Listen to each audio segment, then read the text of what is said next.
বিজয় দিবসে শহীদদের প্রতি জাতির শ্রদ্ধা, জাতীয় স্মৃতিসৌধে জনতার ঢল। বিবিসির বিরুদ্ধে ৬১,০০০ কোটি টাকার মানহানির মামলা ডোনাল্ড ট্রাম্পের। সিলেটে যথাযথ মর্যাদায় পালিত হয়েছে মহান বিজয় দিবস। নার্ভাস ছিলাম, এখন এক্সাইটেড, বলেছেন সাবিলা নূর। আসসালামু আলাইকুম, জিবিসি টেলিভিশনে আপনাদেরকে স্বাগতম। আপনাদের সাথে আছি আমি সামিয়া সুলতানা। এতক্ষণ শুনছিলেন সংবাদ শিরোনাম, এবারে বিস্তারিত। মহান বিজয় দিবস আজ বাঙালি জাতির হাজার বছরের বীরত্ব গাথার এক গৌরবময় দিন। ১৯৭১ সালের এই দিনে পৃথিবীর মানচিত্রে বাংলাদেশ নামে একটি স্বাধীন রাষ্ট্রের আত্মপ্রকাশ ঘটে। দিবসটির প্রথম প্রহরে সাভারের জাতীয় স্মৃতিসৌধে পুষ্পস্তবক অর্পণের মাধ্যমে শহীদদের প্রতি শ্রদ্ধা নিবেদন করেন রাষ্ট্রপতি ও প্রধান উপদেষ্টা। এরপর স্মৃতিসৌধের প্রবেশদ্বার সর্বস্তরের মানুষের জন্য খুলে দেওয়া হয়। ভোরের আলো ফোটার সঙ্গে সঙ্গে লাখো শহীদদের আত্মত্যাগে অর্জিত স্বাধীনতার স্মরণে জাতীয় স্মৃতিসৌধে শ্রদ্ধা জানাতে উপস্থিত হন রাষ্ট্রপতি মোহাম্মদ শাহাবুদ্দিন। সকাল ৬টা৩১ তিনি শহীদ বেদিতে পুষ্পস্তবক অর্পণ করেন। পরে সকাল ৬টা৫৫ প্রধান উপদেষ্টা অধ্যাপক ডক্টর মোহাম্মদ ইউনূস ফুল দিয়ে জাতির শ্রেষ্ঠ সন্তানদের গভীর শ্রদ্ধায় স্মরণ করেন। পুষ্পস্তবক অর্পণের পর রাষ্ট্রপতি ও প্রধান উপদেষ্টা কিছুক্ষণ নীরবে দাঁড়িয়ে থাকেন।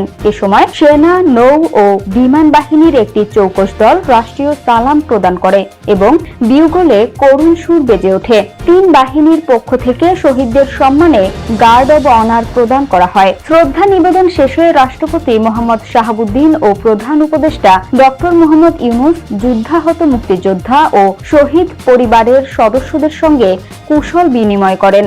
এদিন স্মৃতিসৌধের শহীদ বেদিতে ফুল দিয়ে শ্রদ্ধা জানান প্রধান বিচারপতি সৈয়দ রেফাত আহমেদ। পাশাপাশি বাংলাদেশে অবস্থানরত বিদেশি কূটনীতিক ও উপদেষ্টা পরিষদের সদস্যরাও শ্রদ্ধা নিবেদন করেন। এরপর জাতীয় স্মৃতিসৌধে মুক্তিযুদ্ধের বীর সন্তানদের প্রতি শ্রদ্ধা জানাতে ঢল নামে বিভিন্ন রাজনৈতিক, সামাজিক ও সাংস্কৃতিক সংগঠন সহ নানা শ্রেণী পেশার মানুষের। শ্রদ্ধা ও ভালোবাসায় সিক্ত হয়ে ওঠে জাতীয় স্মৃতিসৌধ। এ উপলক্ষে কয়েক স্তরের নিরাপত্তা ব্যবস্থা জোরদার করা হয়েছে। ১৬ ডিসেম্বর বাংলাদেশের ইতিহাসে শুধু একটি দিন নয়, এটি বিজয়, স্বাধীনতা ও আত্মমর্যাদার প্রতীক। ১৯৭১ সালের এই দিনে পাকিস্তানি বাহিনীর আত্মসমর্পণের মধ্য দিয়ে ৯ মাসের রক্তক্ষয়ী মুক্তিযুদ্ধের অবসান ঘটে এবং অর্জিত হয় কাঙ্ক্ষিত স্বাধীনতা। বিজয় দিবস বাঙালি জাতির প্রতিটি প্রজন্মকে দেশপ্রেম, ত্যাগ ও দায়বদ্ধতার চিরন্তন বার্তা স্মরণ করিয়ে দেয়।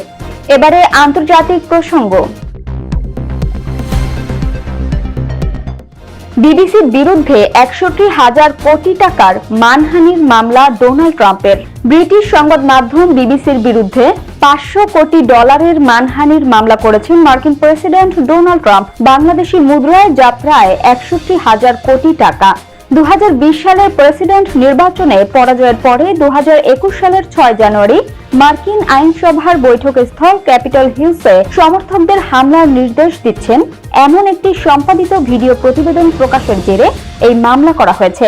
স্থানীয় সময় সোমবার এই মানহানির মামলা করেন তিনি।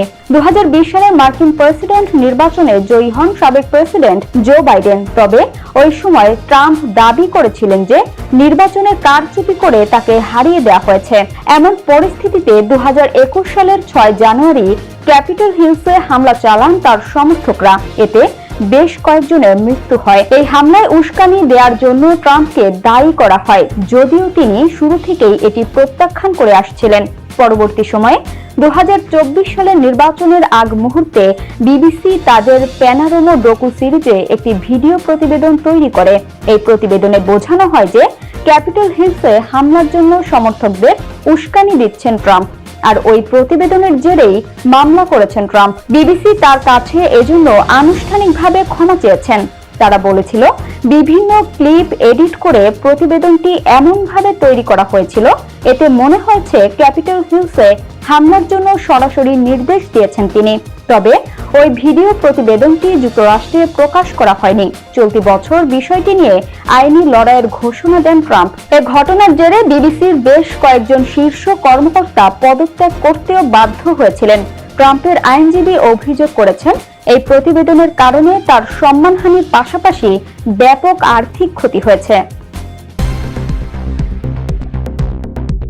সিলেটে যথাযথ মর্যাদায় পালিত হয়েছে মহান বিজয় দিবস। বিস্তারিত থাকছে সিলেট থেকে ইসমাইল খান নিয়াজের প্রতিবেদনে। দিনটি উপলক্ষে সকালে সিলেট কেন্দ্রীয় শহীদ মিনারে পুষ্পস্তবক অর্পণের মাধ্যমে জাতির শ্রেষ্ঠ সন্তানদের প্রতি শ্রদ্ধা নিবেদন করা হয়। এ সময় সিলেট বিভাগীয় কমিশনার, সিলেটের জেলা প্রশাসক, সিলেট জেলা ডিআইজি ও সিলেট মেট্রোপলিটন পুলিশের পক্ষ থেকে পৃথকভাবে ফুল দিয়ে শ্রদ্ধা নিবেদন করে। মুক্তিযোদ্ধাদের সম্মানে সংবর্ধনা শিল্পকর্মের এবং শিশুদের জন্য মুক্তিযুদ্ধ ভিত্তিক সকল শিশু কলার যুদ্ধাহত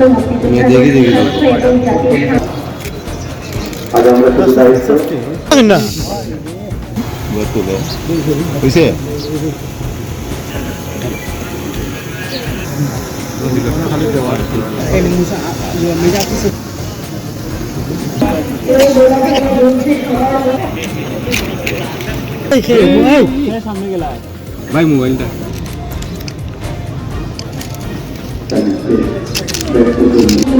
মাছ কষ্ট হচ্ছে বিভিন্ন সরকারি এবং শিশু কিশোর সংগঠন তাদের পক্ষ থেকে মার্চ পাস শেষে আমাদের পরবর্তী মুক্তিযুদ্ধ বীর মুক্তিযোদ্ধাদের জন্য আমাদের সম্বর্ধনা অনুষ্ঠান রয়েছে এবং এটি আমরা সিটি কর্পোরেশনের পক্ষ থেকেও একটি সম্বর্ধনা আয়োজন করেছি জেলা প্রশাসনের পাশাপাশি। পরবর্তীতে আমাদের বিজয় মেলা রয়েছে, আপনারা জানেন বিজয় মেলা ছাড়াও আমাদের সন্ধ্যায় সাংস্কৃতিক অনুষ্ঠান রয়েছে। আমরা আসলে সেই বাংলাদেশই দেখতে চাই যে বাংলাদেশ স্বপ্ন নিয়ে বা যে বাংলাদেশের স্বপ্ন নিয়ে আমাদের বীর মুক্তিযোদ্ধাবৃন্দ যারা ৭১-এ জীবন দিয়েছেন অথবা যুদ্ধে অংশগ্রহণ করেছেন, তাদের স্বপ্নটা ছিল একটি সুখী সমৃদ্ধ দারিদ্র্যমুক্ত সার্বজনীন শোষণ বঞ্চনা এবং বৈষম্যহীন একটি বাংলাদেশ। তো সেই বাংলাদেশে আমরা দেখতে চাই এবং সেই বাংলাদেশ বিনির্মাণের জন্য আমরা কাজ করে যাচ্ছি। ৫৪ বছরে এই আমাদের এই জার্নিতে অনেক চড়াই উতরাই আমরা দেখেছি। আমরা বিভিন্ন গণতান্ত্রিক বা গণতন্ত্র অভিযাত্রায় বিভিন্ন প্রতিকূলতা প্রতিবন্ধকতা দেখেছি। তারপরেও জনতার শক্তির মাধ্যমে সেই প্রতিবন্ধকতাগুলো অপসারণ করে আমরা গণতন্ত্রের পথে হেঁটেছি। এখন আমরা মনে করি যে আমরা আমাদের বিগত সময়ের যে প্রতিবন্ধকতা প্রতিকূলতা ছিল সেগুলোকে অতিক্রম করে আমরা গণতন্ত্রের পথে হাঁটছি। আগামীতে নির্বাচন, জাতীয় নির্বাচন এবং গণভোটের আয়োজন করেছে সরকার এবং নির্বাচন কমিশন। সেই নির্বাচনের মাধ্যমে গণতন্ত্রের পথে যে সূচনা হবে সেটি আমি মনে করি বিগত সময়ের যে আমাদের ব্যর্থতা ছিল সেগুলোকে অতিক্রম করে আমরা সফলতার দিকে সবাইকে সাথে নিয়ে, দেশের সকল গণমানুষকে সাথে নিয়ে যে স্বপ্ন বীর মুক্তিযোদ্ধারা যে স্বপ্ন দেখেছিল সেই স্বপ্ন বাস্তবায়নের জন্য জাতি কাজ করে যাবে এবং আমরা সেই অগ্রযাত্রায় আমরা সর্বতভাবে ভূমিকা রাখার জন্য আমরা কাজ করে যাবো। বিজয় দিবস এটা আসলে আমাদের জাতির স্মরণীয় দিন এই বাংলাদেশের জন্য, আমাদের জন্য। তো আমরা আজকে এই দিনে প্রত্যাশা করি বাংলাদেশ হবে একটি দুর্নীতিমুক্ত এবং বৈষম্যহীন এবং গণতান্ত্রিক বাংলাদেশ, যেখানে ধনী গরিবের কোনো পার্থক্য থাকবে না এবং সরকারি যত ধরনের সেবা আছে সেটা সকল নাগরিকের জন্য সমানভাবে পায়, কোনো ধরনের হ্যাসেল ছাড়া। এবং যে বৈষম্য, যে লুটপাট ছিল সেরকম আর হবে না ভবিষ্যতে, এরকম একটি বাংলাদেশ সমাজ চাই যেখানে সকল। এবার বিনোদনের সংবাদ। নার্ভাস ছিলাম, এখন এক্সাইটেড বলেছেন সাবিলা নূর। ছোট পর্দায় জনপ্রিয় অভিনেত্রী সাবিলা নূর এবার বড় পর্দায় এক নতুন যাত্রায় সামিল হতে যাচ্ছেন। তানিম নূর পরিচালিত বনলতা এক্সপ্রেস সিনেমার মাধ্যমে দর্শকদের সামনে হাজির হবেন তিনি। সম্প্রতি অনুষ্ঠিত এক সংবাদ সম্মেলনে এই সিনেমার অংশ হওয়া নিয়ে নিজের মিশ্র অনুভূতি ও অভিজ্ঞতার কথা জানিয়েছেন অভিনেত্রী। সাবিলা জানান, শুরুতে এই প্রজেক্ট নিয়ে কিছুটা দ্বিধায় থাকলেও সহশিল্পী হিসেবে দুই কিংবদন্তি অভিনেতার নাম শুনেই সব জড়তা কেটে গেছে। সংবাদ সম্মেলনে সাবিলা নূর অকপটে স্বীকার করেন, শুরুতে তিনি বেশ চিন্তিত ছিলেন। তিনি বলেন, আমার মধ্যে আসলে কিছুটা নার্ভাসনেস ছিল। যখন তানিম ভাইয়া প্রথমে আমাকে এই চরিত্রটির কথা বলেন তবে এর পরপরই যখন শুনলাম যে আমাদের কিংবদন্তি অভিনয় শিল্পী মোশাররফ করিম ও চঞ্চল চৌধুরীকে একসঙ্গে একটি সিনেমাতে পাবো, তখন আর দ্বিতীয়বার ভাবিনি। দুই গুণী অভিনেতার সঙ্গে স্ক্রিন শেয়ার করার সুযোগ তাকে এই কাজটি করতে সবচেয়ে বেশি আগ্রহী করে তুলেছে বলে জানান সাবিলা। চিত্রনাট্যে মুগ্ধতা শুধু কাস্টিং নয়, সিনেমার চিত্রনাট্য সাবিলাকে মুগ্ধ করেছে। চিত্রনাট্যকারের প্রশংসা করে তিনি বলেন, স্বাধীন ভাইয়া এবং সামিউলের স্ক্রিপ্টের কথা বলতেই হয়। তারা এত দুর্দান্তভাবে সংলাপ লিখেছেন, সবকিছু দেখার পরে মনে হলো এটা খুবই এক্সাইটিং একটা জার্নি হবে।